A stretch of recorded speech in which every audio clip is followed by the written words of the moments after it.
The Sneeches by Dr. Seuss. Now, the star-bellied Sneeches had bellies with stars. The plain-bellied Sneeches had none upon theirs. Those stars weren't so big, they were really so small, you might think such a thing wouldn't matter at all.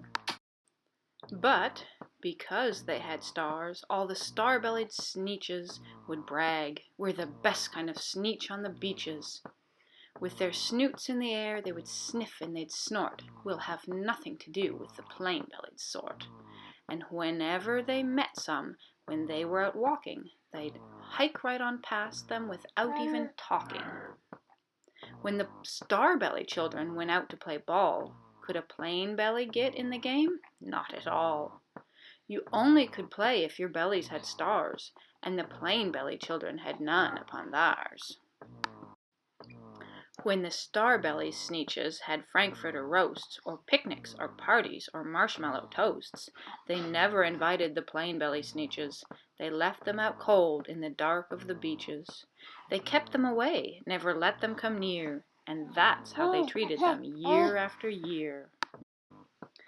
Then one day, it seems, while the plain-belly Sneeches were moping and doping alone on the beaches, just sitting there wishing their bellies had stars, a stranger zipped up in the strangest of cars. "My friends," he announced in a voice clear and keen, "my name is Sylvester McMonkey McBean, and I've heard of your troubles. I've heard you're unhappy, but I can fix that. I'm the fix-it-up chappie.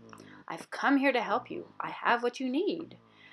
And my prices are low, and I work at great speed, and my work is 100% guaranteed."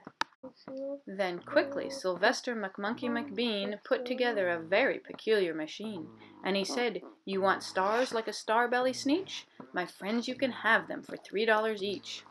Just pay me your money and hop right aboard." So they clambered inside, then the big machine roared.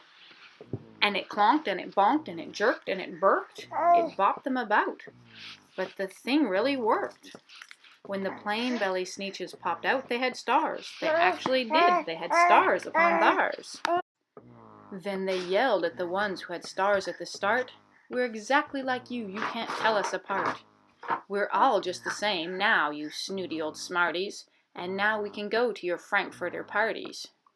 "Good grief," groaned the ones who had stars at the first.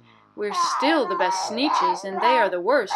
But now how in the world will we know," they all frowned, "if which kind of is what, or the other way round?" Then up came McBean with a very sly wink, and he said, "Things are not quite as bad as you think. So you don't know who's who. That is perfectly true. But come with me, friends. Do you know what I'll do? I'll make you again the best Sneeches on beaches, and all it will cost you is $10 eaches." "Belly stars are no longer in style," said McBean. "What you need is a trip through my star-off machine.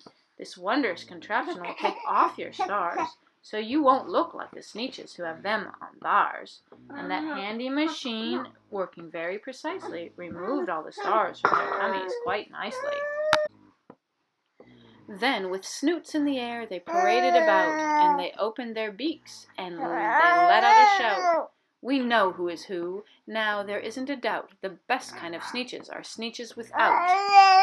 Then, of course, those with stars all got frightfully mad. To be wearing a star now was frightfully bad. Then, of course, old Sylvester McMonkey McBean invited them into his star-off machine. Then, of course, from then on, as you probably guessed, things really got into a horrible mess. All the rest of that day, on those wild screaming beaches, the fix-it-up chappie kept fixing up Sneeches. Off again, on again, in again, out again. Through the machines they raced round and about again, changing their stars every minute or two. They kept paying money, they kept running through, until neither the plain nor the star-bellies knew whether this one was that one, or that one was this one, or which one was what one, or what one was who. Then, when every last cent of their money was spent, the fix-it-up chappie packed up and he went. And he laughed as he drove in his car up the beach. They never will learn. No, you can't teach a Sneech. But McBean was quite wrong, I'm quite happy to say, that the Sneeches got really quite smart on that day. The day they decided that Sneeches are Sneeches, and no kind of Sneech is the best on the beaches, that day all the Sneeches forgot about stars, and whether they had one or not upon theirs.